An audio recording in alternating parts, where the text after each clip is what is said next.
Hola, queridas chicas, ¿cómo están ustedes?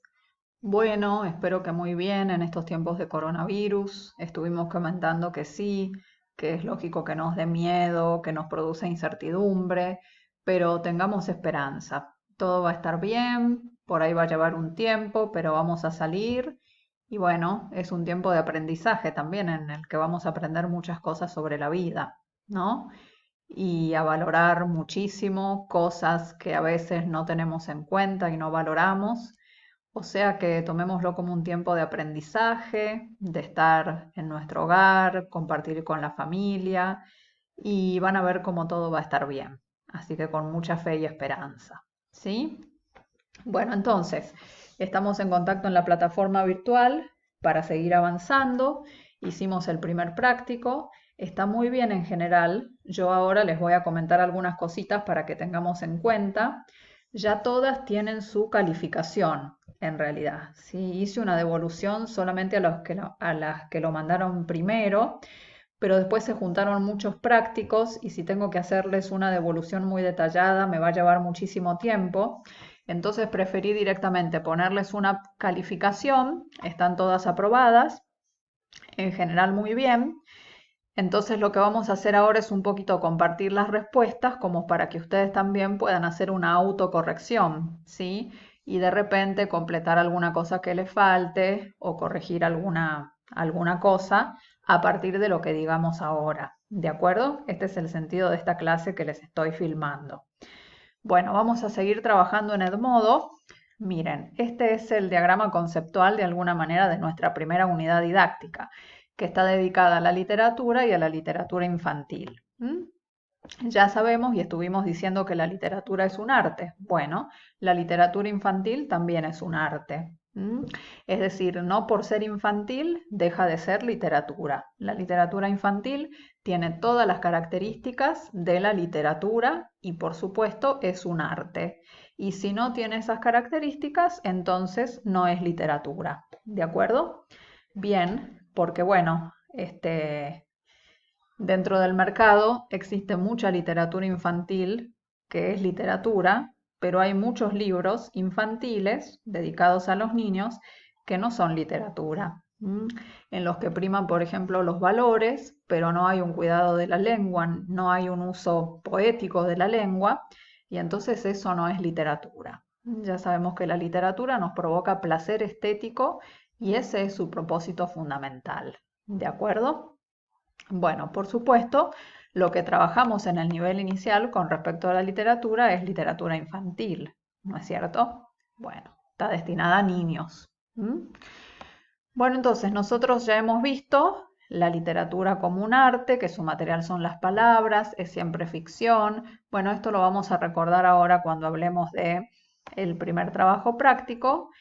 Y la literatura tiene algunas funciones, ¿no es cierto? Por ejemplo, evadirnos, esto que decíamos, dejar por unos momentos de vivir nuestras vidas cotidianas e irnos a otros lados. El conocimiento, ¿y qué quiere decir esto? Cuando leemos, nos evadimos, nos vamos a la ficción, pero al mismo tiempo conocemos un montón de cosas que conforman al hombre, que conforman a la raza humana, a lo que somos, a lo que sentimos, que conforman el mundo. Entonces podemos conocer lugares con descripciones muy bien realizadas o hasta periodos históricos, si son obras situadas en un determinado periodo histórico, aunque sabemos que la literatura es siempre ficción, ¿no es cierto?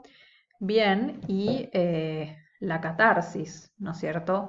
La catarsis viene del antiguo teatro griego. Los griegos iban al teatro y se decía que cuando veían estas obras de teatro hacían una catarsis. ¿Y qué era la catarsis en realidad?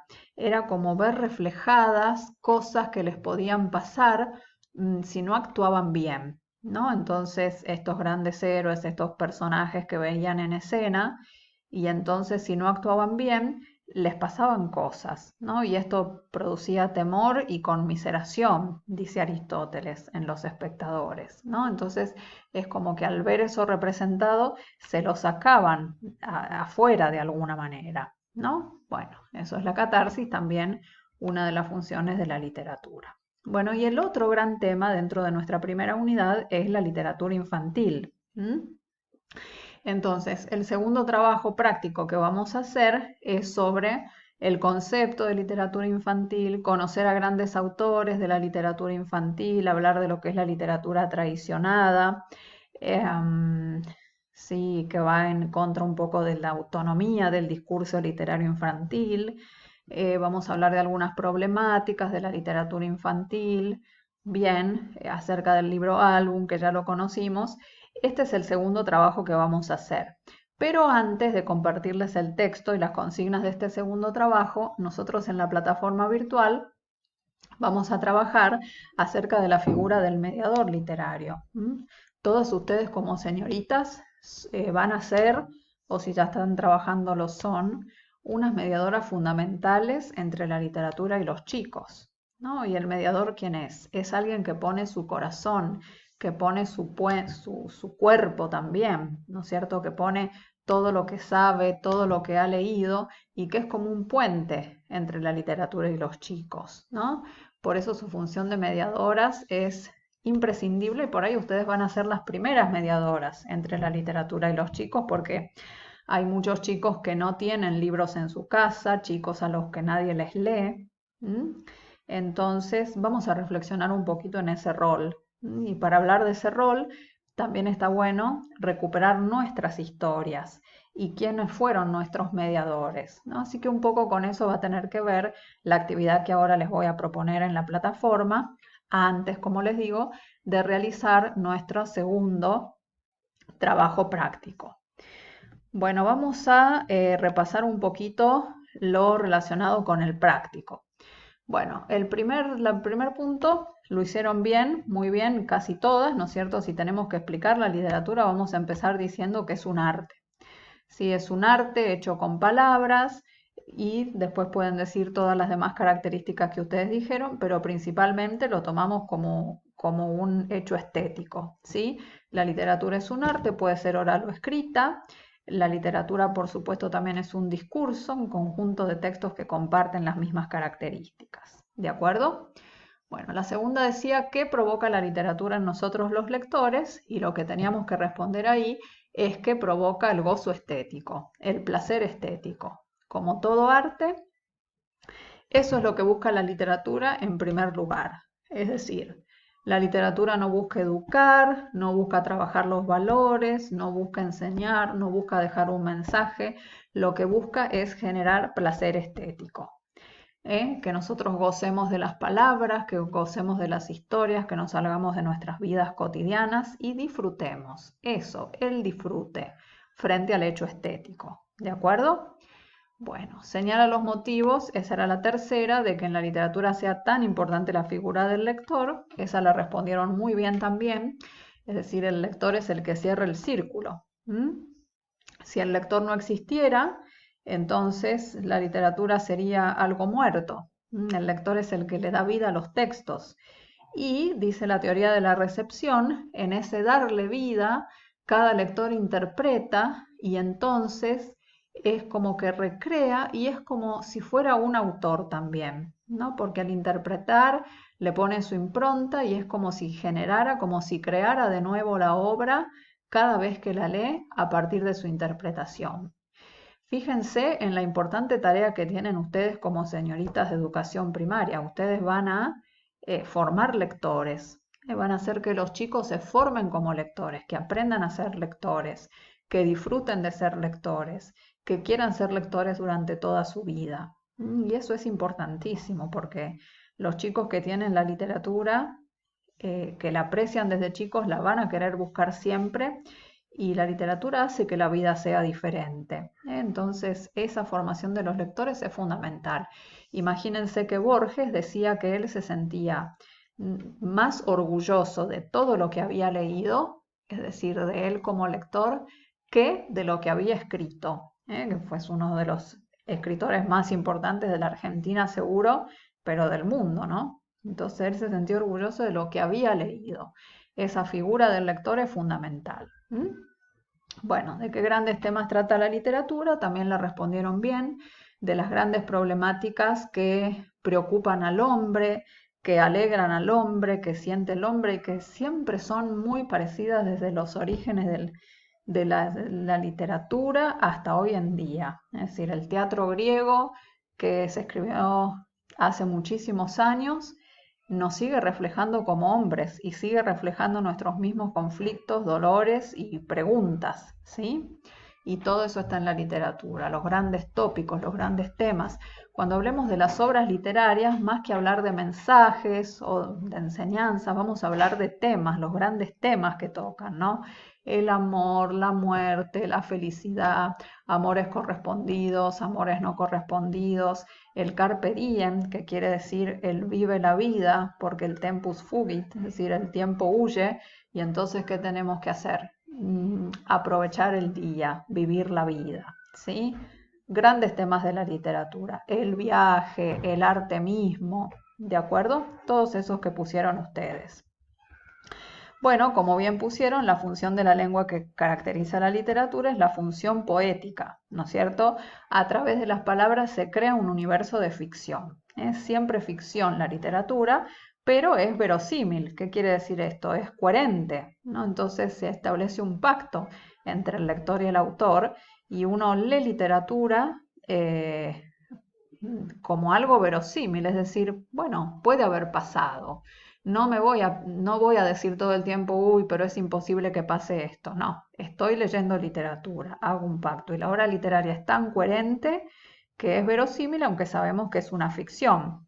La plurisignificación ya sabemos lo que es, cada uno lo interpreta de una manera distinta. La exploración de las posibilidades de la lengua quiere decir que la literatura busca crear imágenes, ¿no es cierto?